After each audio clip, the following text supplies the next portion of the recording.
لب ولد زانزا روزان سلم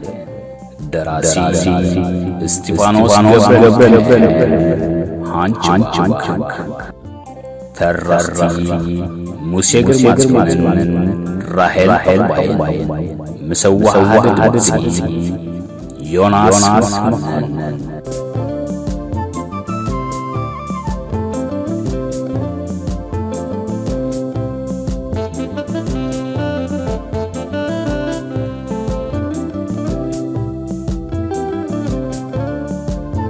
روزا بقت رقاچو چويا ختبل وعلا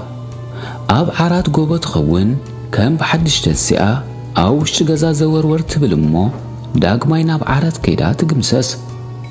اغا ساعات 4 غنا قرص سلازي جمرا سلومون كسع زمص دارغا خب عرات كيتن سئت وعلت سلومون ادكا مسرح سلازو علو مستفدسه ناب غزا امرحو اب غزا اتيو نروزا اب صالون مسانا نام مدقس كفل حليفو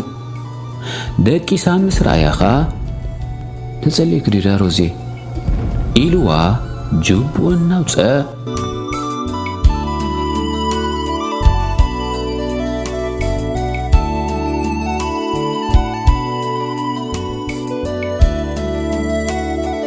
لب ولد زانتا روزان سلين مبل عسران شمونتن كفال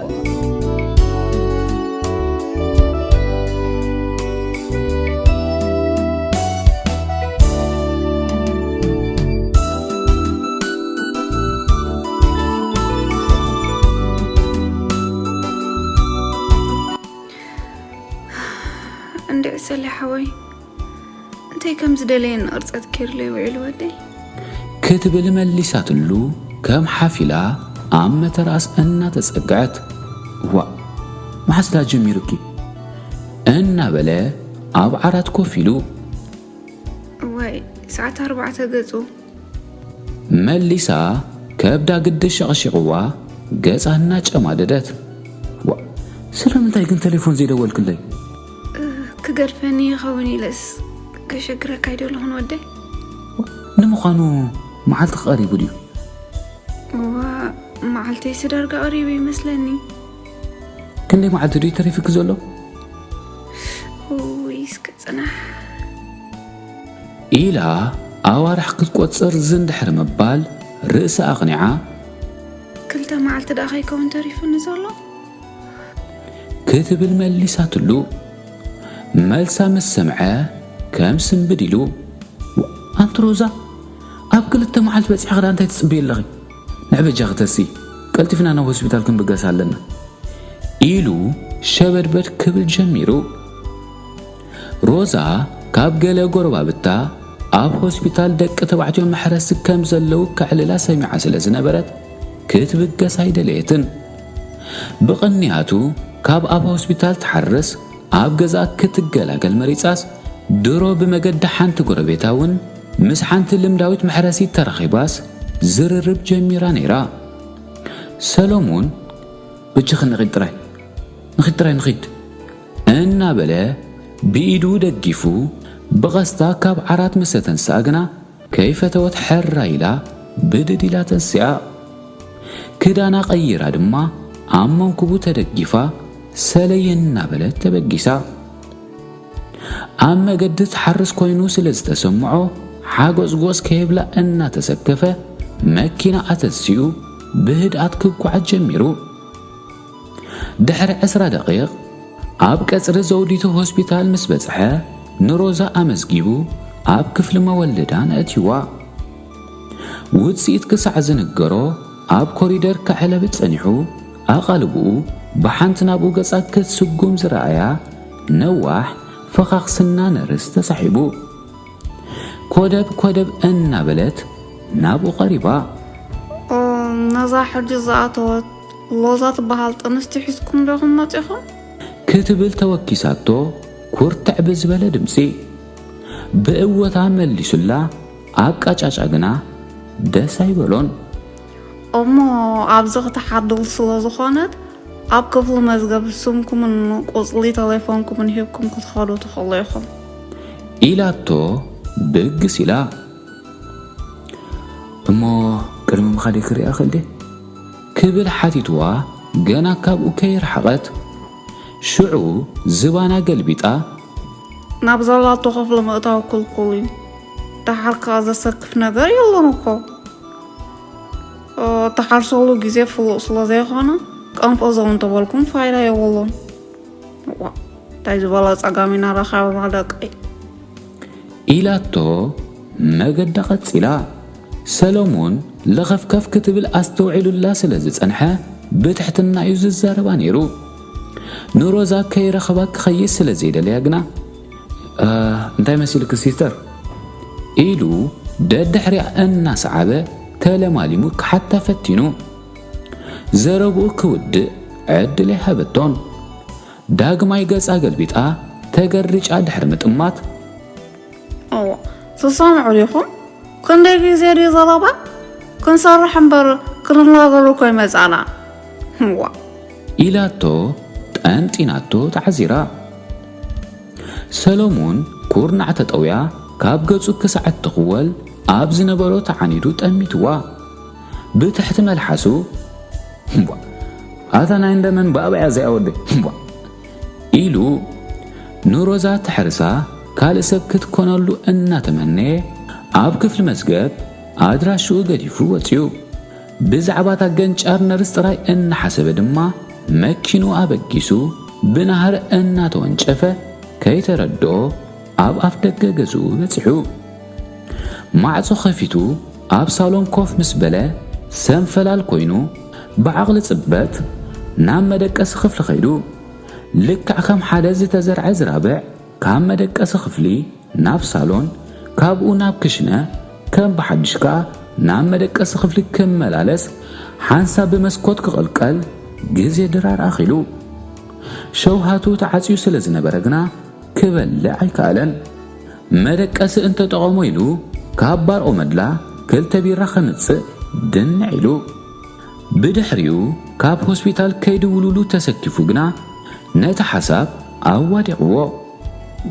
ሰዓት 9 ምስ ኣኸለ ኣብ ዓራት ጎቦ ኮይኑ ብሰላም ተገላጊላ ዝብል ብስራት ክጽበ ብሃንቀውታ ጨልም ክብል ኣምስዩ እናሳዕሳዓቱ እናረኣየ ክሳዕ ሰዓት 10 ምስ ተጸበየ ግና ተስፋ ቆሪጹ ክድቅስ ፈቲኑ ድቃስ ግና ቤን ይምጻእ ቅድሚ ወርሒ ኣቢሉ በዓልቲ ቤቱ ንሓደ መሳርሕቶም ብሰንካ ኣብ ሕርሲ ዘጋጠማ ምምራዝ ደም ከም ዝሞተ ስለ ዝፈልጥ ኣእምርኡ ኣዝዩ ተረቢሹ ሓዲሩ ለይቲ ምእንቲ ርእሳ ክትብል ምስ ወግሐት ብጥሜት ተኻኢሉ ሰልሃዊ ኢልዎ ነይሩ ቀልቡ ምስ ሮዛ ጥራይ ብምንባሩ ግና ቁርሲ ኸይበልዐ ዳሃያ ክፈልጥ ኣንጊሁ ናብ ሆስፒታል ክኸይድ ኣብ ምሽብሻብ ኣትዩ ጭሕሙ እናላጸየ ኸሎ ግና ቴሌፎን ጭር ኢላ ካብ ሆስፒታል ምዃኑ ብምትእምማን ምስ ዓፍርኡ ናብ ሳሎን ብምስጓም ስልክ ኣልዒሉ ሄሎ ካብ ሆስፒታል ድዩ ሄሎ ኢሉ ገበታ እናስተንፈሰ ካብ ዘውዲቱ ሆስፒታል እዩ በዓልቲ ቤትኩም ሓሪሰን ስለ ዘለዋ መጺኩም ክትወስድወን ዝብል ቀጢናይ ጓል ኣንስተይቲ ድምፂ ሰሚዑ ዝቕጽል መልእኽቲ ከይሰምዐ ቴሌፎን ዓፂዩ ብቕጽበት ናብ ዓይኒ ምድሪ ተመሊሱ ካብ ምሕር ታሕጓዝ ዝተልዓለ ጭሕሙ ልጽዩን ዘይልጽዩን ገይሩ ክዳኑ ኸይቀየረ መኪና ኣተንስኡ ከም ንፋስ እናተወንጨፈን ኣብ ቅድሚኡ ዝጸንሖ መካይን ብናህሪ እናሓለፈን ድማ ኣብ ቀጽሪ ሆስፒታል በፂሑ መፍትሕ መኪና ኣብ ኢዱ ሓጨልጨል እናበለ ናብ ክፍሊ መዝገብ ከምርሐን ከሎ እታ ብድርኡ ዝጸንሓቶ ለኽፍቲ ነርስ ከይትጸንሖ ኣዝዩ እናተሰከፈ ናብታ ብሸነኽ የማን ዝነበረት ቤት ጽሕፈት ርእሱ ኣቐልቅል ኣቢሉ ሽዑ ተረኛ ዝነበረት ነርስ ኣታ ሰሎሞን ዲኹም ክትብል ብፍሕሽው ገጽ ተቐቢላቶ ብእወታ ምስ መለሰላ በዓልቲ ቤትኩም ዕድለኛ እየን ሰዓት 1 ናይ ለይቲ ብዘይገለ ጸገም ተገላጊለን ኣለዋ ኢላ መሪሓቶ روزا ናብ ዝነበረቶ ኸፍሊ ተበጊሳ ንጸጋም ተጠውያ ትኺላ ድሕሪ ምኻድ ንሓንቲ ዕጹብ ትገዛ ሓሊፋ ኣብ ሓንቲ 4 ዓራት ዝነበረ ኽፍሊ ኣትያ ጽባቕ ተጓሊኹም ወሊድኩም ብምባል ኣብ ፊቱ ናብ ዝነበረት ዓራት ኣመልኪታትሉ ኸኣ ሓዲጋቶም ክትወፅእ ብግስ ኢላ ሮዛ ገለ ሓገዝ ከይትደሊ ብምሕሳብ ሓሳባ ቀይራ ንድሕሪ ተመሊሳ ወረቐት ከም ዝረስዐት ፈሊጣ ግና ሓዲጋቶም ወፅያ ሮዛ ነታ ዕሸል ጓላ ሓቂፋታ ምስ ረኣያ ኸኣ ብተሓጓስ ክፍንጫሕ ቁርብ ተሪፍዎ ሮዛ ባ ወዲየ ዝወለድ እንታይ ተዓበስ ጓልያ ክትብል እንከላ ንሱ ግና ኖ ጓልያ ክትወልዲ ጓልያ ናባይ ስድራ እዩ ዝብል ነይሩ ሮዛ ብብሩህ ገጽ ፍሽኽ ኢላቶ ናብኣ ቀሪቡ ነታ ናይ ሰዓታት ዕድመ ዝነበረ ዕሸል ቀዊሉ ጠሚትዋ ካብ ሕቕፊ ሮዛ መንጢሉ ክስዕማ ይጸልአን በንጻር እቲ ተረቢሽዎ ዝሓደረ ድማ ሙሉእ ቐሳነት ተሰሚዕዎ ብድርኡ ዝነበረ ዘይርጉእ ኩነታት ኣስተውዒላትሉ ስለ ዝነበረት ሰሊሓወይ ተሻዒልካ ዶ ሓዲርካ ኢላቶ ናብተን ዓዝዒዘን ዝነበረ ዓይንቱ እናጠመተት እንታይ ምኽብለክ የትሮዜ ለይቲ ሓራሲ ኣዲስ ዝበሃል ሙሉእ ለይቲ ቴሌፎን ክድውላለ ኢለ ኸዕለብ ጥራይ ስለም ከይቦልኪ ሓዲረ ኣትኽንደይ ሓስማያን ጓለ ሽዑ ነገር እንተበላን ስታይ ይጎድለን ወይ ሽዑስ ክድውላልካ ይክእላን እየን ሰለ ላዕልን ታሕትን ክብላየን ሓዲረን መሳኪን ህይወት ኣይኮናን ዘለዎ ኢላቶ ሰሎሞን ነርስ ክትመጾ እናተጸበየ ኸሎ ወረቓቕት ሒዛ ድሕሪ ምምላስ ናብ ሮዛ ቀርብ ኢላ እሞ ቀሲል ክዶ ኽትስኢ ሮዛ እናበለት ነታ ዕሸል ብቐስታ ምስ ተቐበለታ ሮዛ ካብ ዓራት ብምውራድ ንጓላ ካብ ነርስ ተቐቢላ ብዝግታ እናሰጎመት ብዘይገለ ጸገም ኣብ መኪና በፂሓ ሰሎሞን ነተን ዝርካበን መካይን ብዝግታ ሓሊፉ እናተጓዕዘ ኣብ ገዛ ምስ በጽሐ ነታ ዕሸል ካብ ሮዛ ተቐቢሉ ኣብ ዓራት ኣደቂስዋ ንስድርኡ መታን ከበስሮም ከኣ ናብ ኣስመራ ቴሌፎን ደዊሉ ናብ ሃብቶም ዓርኩ ደዊሉውን ብልግነት ከሲርካ ዝዓርከይ ሮዛ ጓል ተገላጊላ ምስ በሎ እንኳዕ ጥራይ ብሰላም ተገላገለት እምበር ብልግነት ዝኸርክበሉ ናበይ ከይከደን ፈሪሕኻ ሰሊ ዓርከይ ክሳዕ ዝመጽእ ግን ንሮዛ ሓራስ አንበሳ ግበረል ክበለለ ኢኻ ክብል መሊሱሉ ሰሎሞን ምስ ሃብቶም ዝጀመሩ ዕላል ከይወድአ ኸሎ እንቋዕ ማርያም ሓራኽ ዝብላ ጎረባብቲ ተመራሪሐን ናብ ሳሎን ኣትየን ሰሎሞን ከኣ ንዓታተን ሰላም ድሕሪ ምባል በጊዕ ክገዝእ ናብ በግተራ ገጹ ተበጊሱ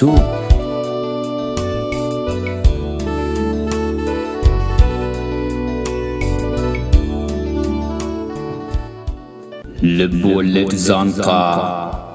ሮዛን ሰሌን ምዕራፍ 9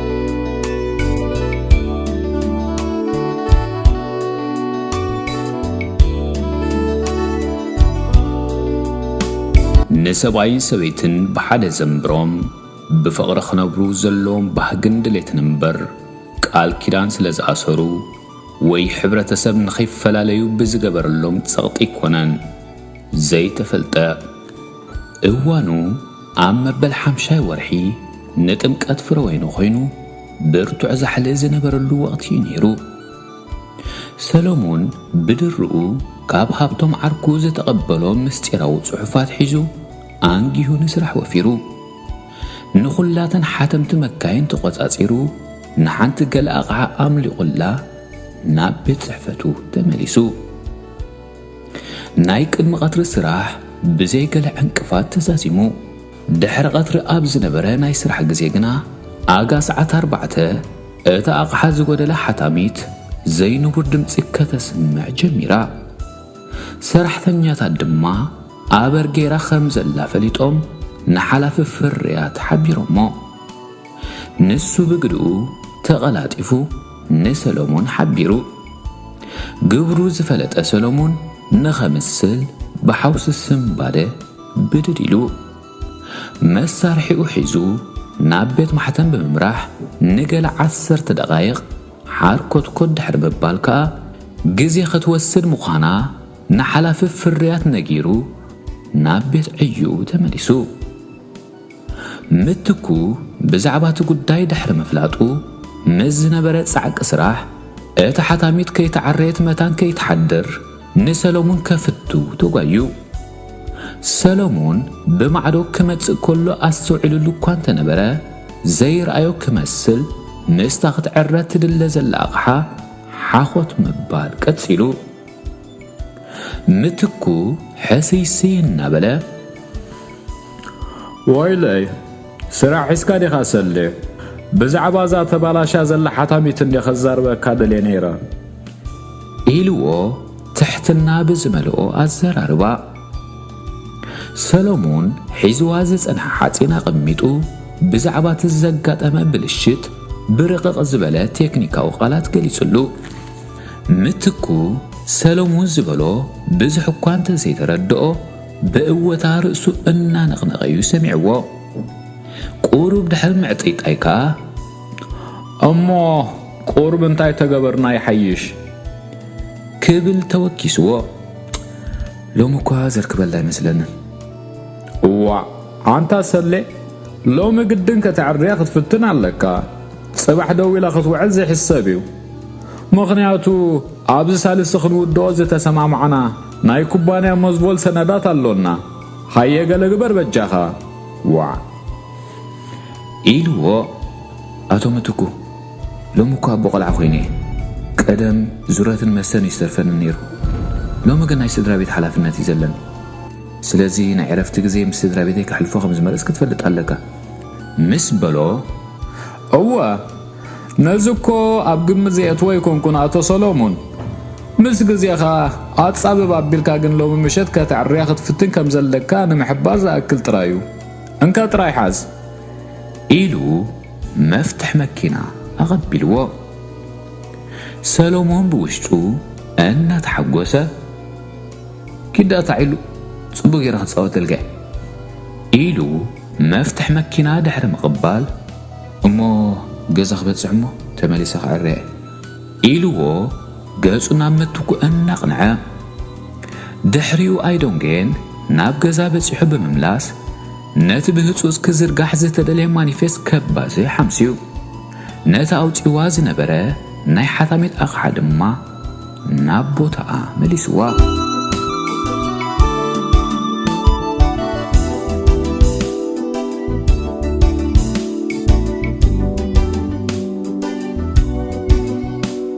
فرويني دروغوال عامت أخيلاس بخور تعمل حسا والسونات قالات كتزارب أبزي جمرت اللقوان عديس أبابا بسنكت سقاط البحريات مسفناو سرعات هايل سلاسي ببوليتيكاون قطباون قلولاو كتحمس جميران إيرا اتن أوارح بوشتوشتي كبلا لعزز انحا هزباو فحيحتا دما حاد نقو ناب حيال ملعال تغيرو بمنتاو عب حدش مدرخ تسقاقيرو سلومون عب بيت عيو كسرح تانيحو بحبار عويلوم نايزج الروح السبات دمس سميعو بمسكوت بيت صحفتو انت تغلقلا زبزحو سرحتنياتات كفل حساب مخزنن عب تغاتا أفدقة تأكيبهم بات قدنا يحلفون زنبرو سلماوي سلفنياتات كعزوبو مسرعيهم نعنتو كأمنان هاي كألن اتخونتات مرداسي انوخا ناي نقر حقري انت يزي إلو سرحو بمقرات نابتهم تأكيبهم زنبرو مسارحتو تسقعو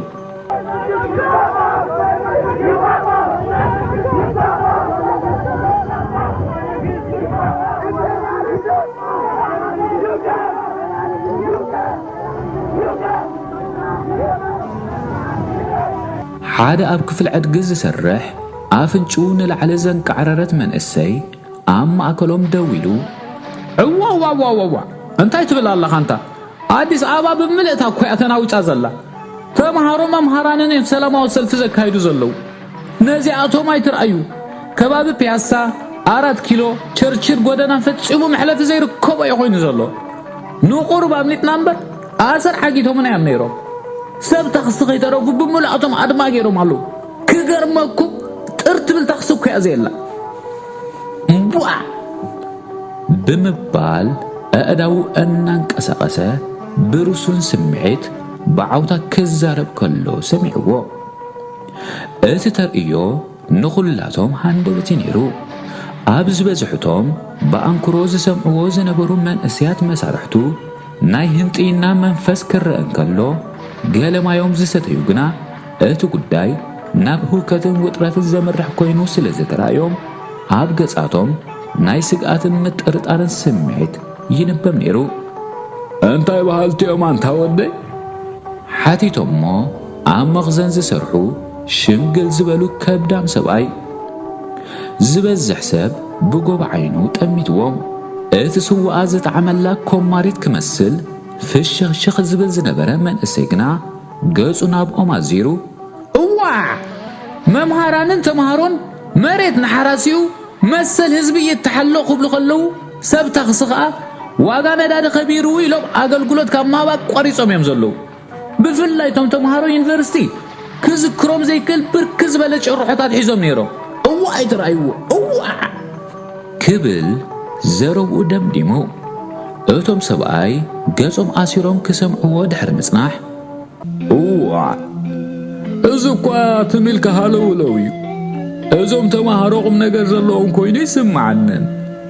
መንግስትና ይለምልመልና ኢሎም ንጉሶም መሪቆም ውራይ ትምህርቶም ተዝገብሩ መሓሾም ነይሩ መንግስቲ ተምሃሩ በርትዑ ክንዲ ዝበለ እንታይ ግበርዮም ዝብልዎ ዘለዉ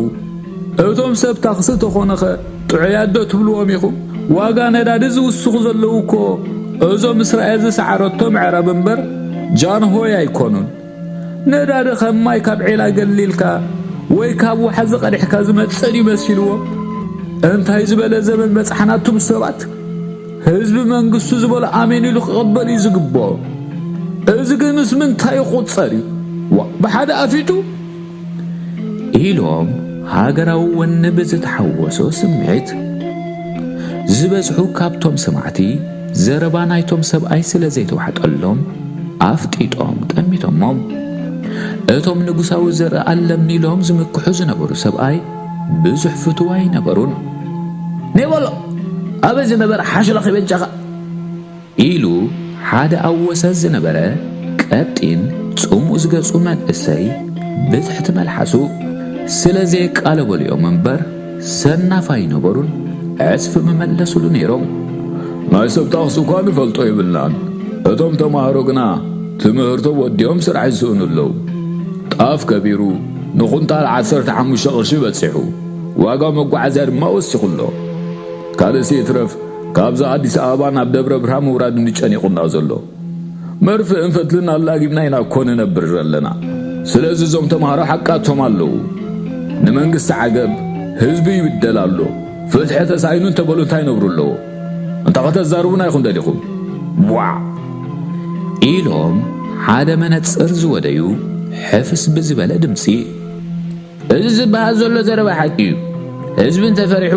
እንተስ ንዛረቡ ኣካል ጠፊዎ ትምን ተበለ ጽቡቕ ኣሎ ኢልና ኸንዛረብ ኣይንደፍርን ህዝቢ ሓሰሞን ጽቡቕ ይነብር ኣሎ ምባል ግና ኣብ ሬድዮ ኣብ ጋዜጣን ቴሌቪዥንን ዝተባሃለ ሓቅነቱ ኸይመመኻኸም ዘሎ ምድጋም እዙ ዋ ኢሉ ሓደ ዘጋፍ መንእሰይ ኣልግባብ ቢሉ ሓደ ኻልኣዩ መንግስቲ ኣፉ ዝሃቡ ኸከም ጣዕሙ ተዛረቦ መን ይኻምኖ ዋ ዝብል ቃላት ኣስዒቡ እቶም መጀመርያ ዝተዛረቡ ሰብኣይ መልሲ ክህቡ ተረቢጾም ጸኒሖም እዋ ኣቱም ደቀይ ኣመልኪዑልና ኢልኩም ዲኹም ትዛረቡ ዘለኹም መንግስቲ እንታይ ዘይገበረ ኢኹም ትብሉ ዘለኹም ብዓቕሙ ቤት ትምህርታት ማእከላት ጥዕና ጽርግያታት ሓጽብታት ይኹን ፋብሪካታት ተሰርሕ ኣሎ መደበር ሓይሊ ኤሌክትሪክ ኣቃቅን ፍንጫን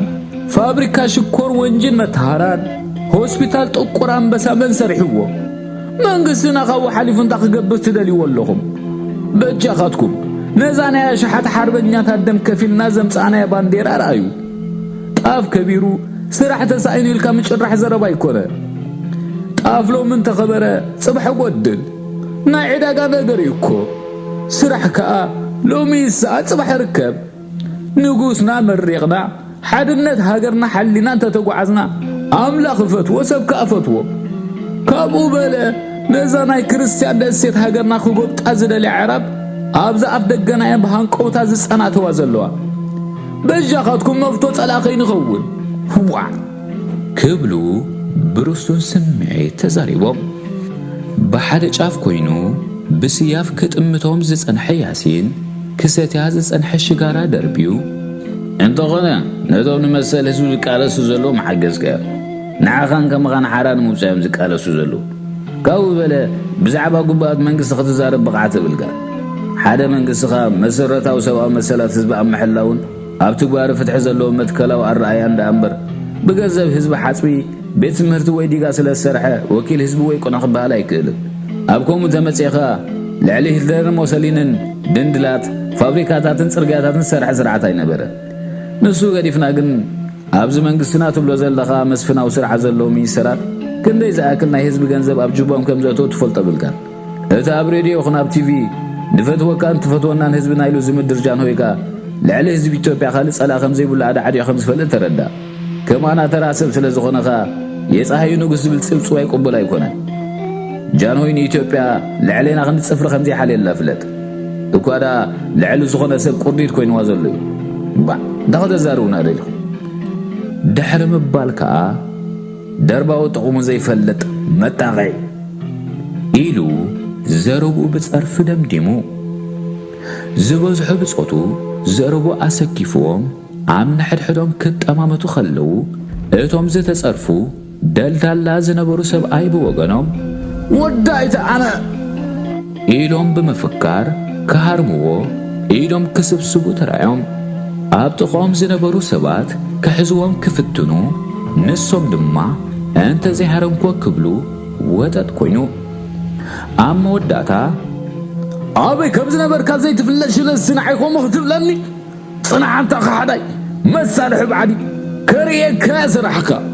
نعخان زي كوينة سرين قلقل كريه كا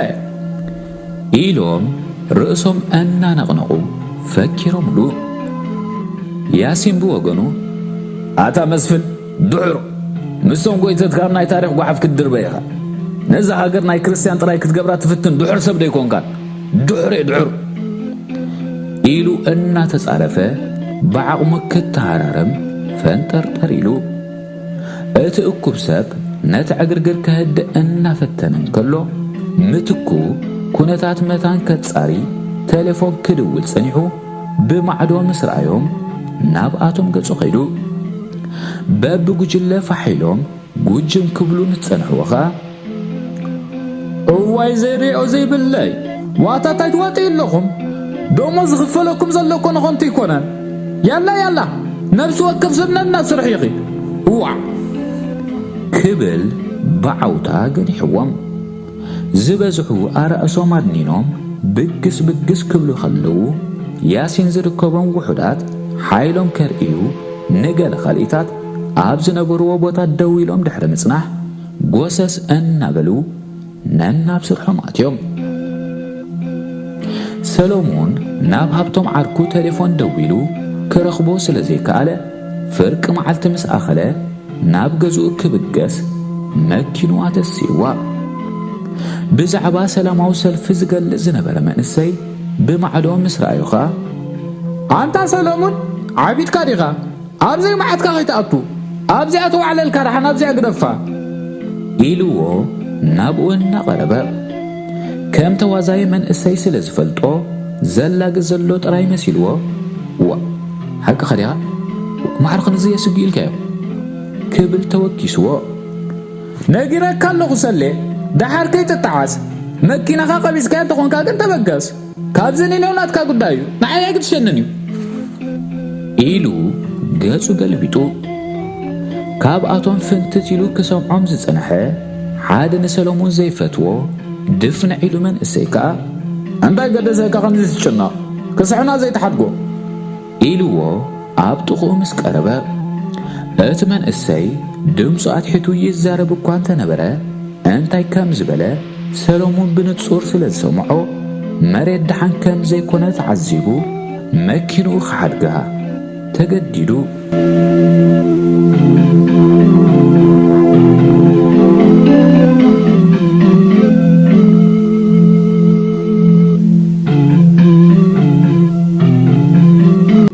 ስርዓት ሃይለ ሥላሴ ንሰውራ ኤርትራ ገና ብዕሸሉ ኸሎ ክድምስሶ ከም ቀዳማይ ዕላምኡ ብምሓዝ ብፍላይ ንህዝባዊ ሓይልታት ካብ ዝተፈላለየ ሃገራት ሃሱሳት እናለኣኸ ብውሽጢ ክዕንዋ ብደገ ኸኣ ወተሃደራዊ ሓይሊ ተጠቒሙ ብጸብለልትነት ኣጽዋርን ዓቕሚ ሰብን ኣኽቢቡ ክድምስሳ ኣብ ሰሜናዊ ሳሕል ዘካየዶ ናይ 16 መዓልታት መሪር ውግእ ብፍሽለቱ ተዛዚሙ። ነዚ እቲ ብወገን ተሓኤ ኣብ ውሽጢ ከተማታት ኤርትራ ይኹን ኣብ ዝተፈላለየ ዓውደ ውግኣት ኣብ ልዕሊ ጸላኢ ዝፍጸም ዝነበረ ወተሃደራዊ ስርሒታት ምስ ተወሰኾ ሰራዊት ኢትዮጵያ ነቲ ዝወረዶ ሞትን መቕሰልትን ክትጻወሮ ስለ ዘይከኣለ ፍናኑ መሬት ዘቢጡ። ከም ሳዕቤኑ ኸኣ ጉዳይ ኤርትራ ብሰላማዊ መገዲ ክፍታሕ ኣለዎ ዝብል ጠለብ ክቐርብ ጀሚሩ። ኣብ ወሎ ዝተኸስተ ደርቂ ዘስዓቦ ናይ ኣስታት 250,000 ዜጋታት ዘስካሕክሕ እልቂትን ኣብ ሓፋሽ ህዝቢ ዝወርድ ዝነበረ ጭቆናን ሕሰም መነባብሮን ምስ ተደመሮ ነቲ ፈኸም ዝብል ዝነበረ ህዝባዊ ናዕቢ ተወሳኺ ነዳዲ ኾይንዎ። እቲ ዘይንቕነቕ ንዘለዓለም ዝነብር ዝመስል ዝነበረ መስፍናዊ ስርዓት ሃፀይ ሃይለ ሥላሴ ድማ ካብ መሰረቱ ተናዊጹ። እዚ ኩሉ ክኸውን እንከሎ ኣብ ጎኒ ህዝቢ ኣድቢዩ ክዕዘብ ዝጸንሐ ሰራዊት ንምልዕዓል ህዝቢ መዝሚዙ ረብሕኡ ንምሕላው ናይ ደመወዝ ወሰኽ ጠለብ ኣቕሪቡ። ጠለቡ ንዕለቱ ስለ ዝተፈጸመሉ ድማ በዚ ተተባቢዑ ነቲ ብግዚያውነት ተመስሪቱ ዝነበረ ካቢነ እንዳልካቸው መኮነን ካብ ስልጣኑ ከም ዝወርድ ብምግባር 60 ንዝኣኽሉ ላዕለወ ሰበስልጣን መንግስቲ ነበር ብጅምላ ኣሲርዎም። ንነብሱ ግዚያዊ ኣስተዳደር ደርግ ዝብል ስም ኣጠሚቑ ድማ ኣብ ስልጣን ኩድጭ ኢሉ። ደርግ ከም ጭፍራ ወታደራት መጠን ዝኾነ ፖለቲካዊ ፕሮግራም ስለ ዘይነበሮ ኢትዮጵያ ትቕደም ዝብል ጭርሖ ኣልዒሉ ድሩ ዲሞክራሲያዊ መሰላት ድሕሪ ምፍቃድ ንፖለቲካዊ ኩነታት ኢትዮጵያ ናብ ረብሕኡ ንምቕያርን ንሰውራ ኤርትራ ሓንሳብን ሓዋሩን ንምድምሳስን ግዜ ክሽምት እኳ እንተፈተነ ፖለቲካዊ ምዕባለታት ኢትዮጵያ ግና በንጻር ድሌቱ ክቆጻጸሮ ብዘይከኣለ ናህሪ ቐጺሉ። ኣብ ኤርትራ እቲ መሪር ኩናት ሓድሕድ ደው ኢሉ ኣብ መንጎ ክልቲኡ ውድባት ልዝብ ክጅመር እንከሎ ከተማ ኣዲስ ኣበባ ኸኣ ናብ መናኸርያ ተቃወምቲ ሓይልታት ተቐይራ። ኣሜሪካን ሃገራት ምዕራብ ኤውሮጳን በብወገነን ደርግ ህዝባዊ መንግስቲ ክትክል ነቶም ኣሲርዎም ዝነበረ ሰበስልጣን ከኣ ብዝቐልጠፈ ግዜ ናብ ሕጋዊ ቤት ፍርዲ ከቕርቦም ጸቕጢ ኣበርቲዕናሉ። ብኸምዚ ኣገባብ ፖለቲካዊ ክሊማ ኣዲስ ኣበባ ከም መቕሎ ክረስን እንከሎ ምስጢራዊ ስራሓት ሰሎሞን እውን ማዕረ ማዕሪኡ እናፀዓቐን ዝያዳ ሓደገኛ እናኾነን ከይዱ። ሓደ መዓልቲ ከም ልማዱ ብርክ ዝበሉ ጽሑፋት ኣባዝሑ ከበቅዕ ኣብ ክንዲ ናብ ካዛንቺስ ዝቕጽል ኣብ ቤት ሕጽቦ ዝነበረ ክዳኑ ክልክም ናብ ከባቢ ኣምባሳደር ቲያትር ገጹ አንቆልቂሉ ንእግረ መገዱ ነዳዲ ኸመልእ እናተጸበየ ኸሎ ኸኣ ብሸነኽ ሆቴል ዋቢ ሸበሌ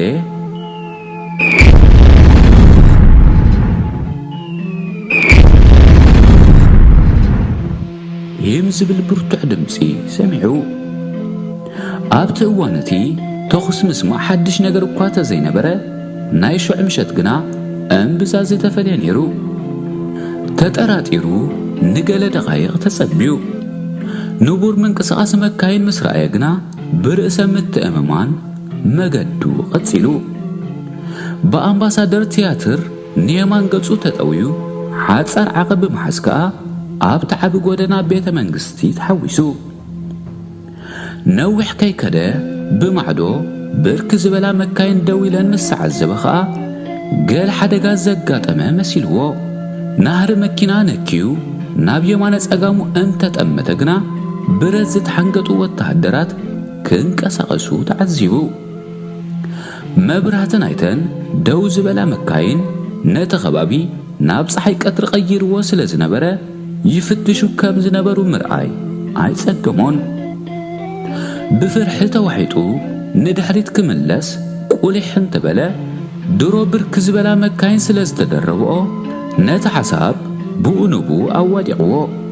መሬት ከም ኣፍ ዑንቂ ጸቢባቶ ንገለ ኻልኢታት ድሕሪ ምዕልባጥ ካብ መኪና ወሪዱ ኣብ ቅድሚኡ ናብ ዝነበረት መኪና ብምቕራብ ናይ ድሓን ዳ ወላ ዘጋጠመ ሓደጋ ኣሎ ክብል ገርህ ተመሲሉ ሓቲቱ እቲ ምስ ካልአይቱ ዝዕልል ዝነበረ መንእሰይ ዝፈልጥናዮ ነገር እኮ የለን እንታ ከም ዝረኸቦም ግን ይፍትሽሉ ክብል መሊስሉ ብዙሕ ከይተገደሰ ካብ ዝፈርሖ ይወፀን ኣብ ተፍትሽ እንተበፂሖም ኣብ ባኮ ዘሎ ምስጢራዊ ጽሑፋቱ ክረኽብዎ ምዃኖም ርግጽ ነይሩ ብዝፈጸሙ ዓቢ ሸለልትነት እናተጣዕሰ ኸኣ ሓሳባቱ ክጥርንፍን ብግቡእ ክሓስብን ፈቲኑ